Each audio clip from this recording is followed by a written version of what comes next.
Mungkin saya coba minta kalian untuk mencoba menghapus bagian yang ini else-nya ini.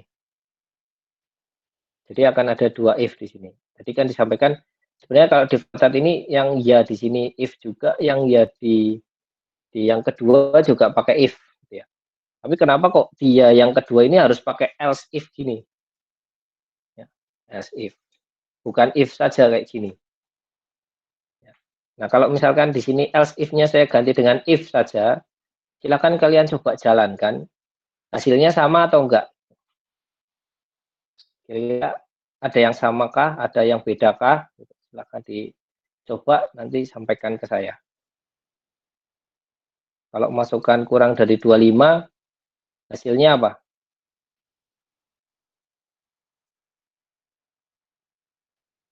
Suara saya masuk enggak ya? Masuk, Pak. Oh, masuk ya? Dingin Saya hangat, kira Pak. saya, nah, kalau masuk ada 2, ada dingin dan Hangat. hangat. Ya, kalau masukkan nilai 0, kurang dari 25. Ya. Kalau sekarang masukkan antara 25 sampai 75, misalkan 50. Hasilnya apa? Hangat, Pak. Sama, Pak. Hangat aja ya. Hangat aja. Ya. Kalau masukkan 100, Oh, Pak, tadi Pak. Panas, Pak. panas Pak. Jadi ada bedanya tadi ya, kalau masukkan 0 kurang dari 25 ya. Kalau kurang dari 25 akan muncul tulisan dingin dan juga tulisan hangat. Ya. Kenapa kok bisa kayak gitu? Gitu kan. Yang jadi pertanyaan kan gitu. Nah, ini kan ada 2 if gitu kan. Di sini kan secara flowchart harusnya sama gitu ya. Di sini ada if, ini juga ada if. Tapi kalau misalkan kalian if yang kedua kalian lupa tambahkan else di sini, ya. Jadi harusnya ada else kayak gini tapi kalian tidak pakai. Jadi hanya if dan if saja. Ini nanti dia akan dianggap 2 pemilihan yang berbeda. Jadi ini dianggap satu pemilihan yang pertama, yang if else ini dianggap pemilihan kedua. Ya, jadi sama kayak gini. Ini if sendiri, ini if sendiri. Jadi di sini akan terbacanya ada 2 pemilihan. Sehingga ketika di pemilihan yang pertama ini dia misalkan true nilainya. Karena 0 misalkan masukkan 0 gitu ya. 0 itu di sini masuk nih. Oh iya ini masuk. Maka dia akan menampilkan tulisan kategori suhu dingin.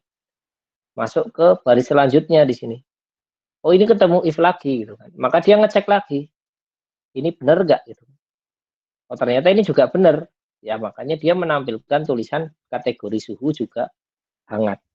Sehingga nanti kalau saya masukkan suhu di bawah 25, nanti tulisannya akan ada 2, kategori suhu dingin dan kategori suhu hangat. Ya. Jadi kalau misalkan ada if-nya ada 2 kayak gini, ini berarti 2 pemilihan yang berbeda. Tapi beda kasusnya atau beda ceritanya ketika kalian menambahkan else di sini. Kalau kalian menambahkan else di sini, tambahkan di depan if, maka ini akan dianggap sebagai satu pemilihan. Bukan 2 pemilihan, tapi satu pemilihan. Gitu ya. Artinya apa? Artinya ketika dia sudah masuk ke if, sini, ya, misalkan di sini, misalkan tadi masukkan angka 0, 0 akan dicek di sini. Oh, di sini udah bener nih.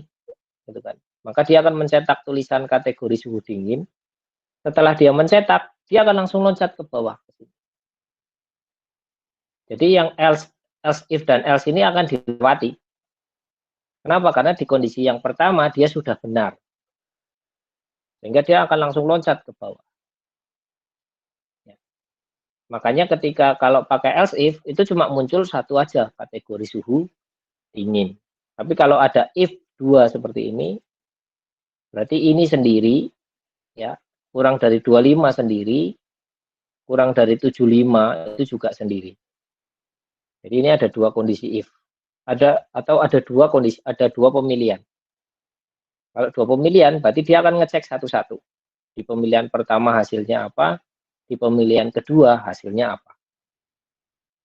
Ya. Jadi jangan lupa kalau misalkan pemilihannya lebih dari 2, dalam hal ini berarti 3, 4 dan lain sebagainya, jangan lupa tambahkan else di depannya. supaya ini menjadi satu kesatuan pemilihan. Ya. Jadi kalau satu kesatuan pemilihan, misalkan yang atas sudah terpenuhi, yang bawah tidak akan dijalankan. Ya. Atau misalkan yang atas tidak terpenuhi gitu ya, misalkan 50 bagian atas ini sudah salah.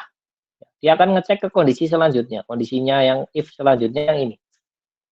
Oh 50 itu benar nih masuk sini, maka dia akan mencetak tulisan ini, else yang bagian ini akan diloncati, langsung loncat ke baris 32.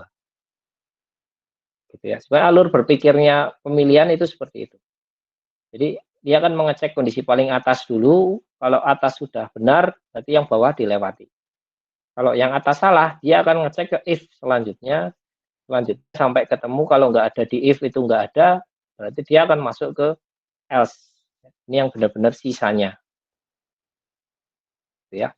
Kalau sudah masuk ke sini, baru dia nanti menjalankan program selanjutnya. Gitu ya. Oke, mungkin itu terkait penambahan pemilihan di bahasa C atau C++ ya. Sekalian saya menjelaskan terkait ini. Karena kalau di minggu lalu mungkin sudah menjelaskan terkait printf dan scanf ya. Jadi minggu ini saya tambahkan dari studi kasus itu kita mendapatkan satu bentuk pemilihan. Pemilihan tunggal berarti if saja, pemilihan ganda berarti if dan else, pemilihan majemuk itu if, else, if dan else. Gitu ya.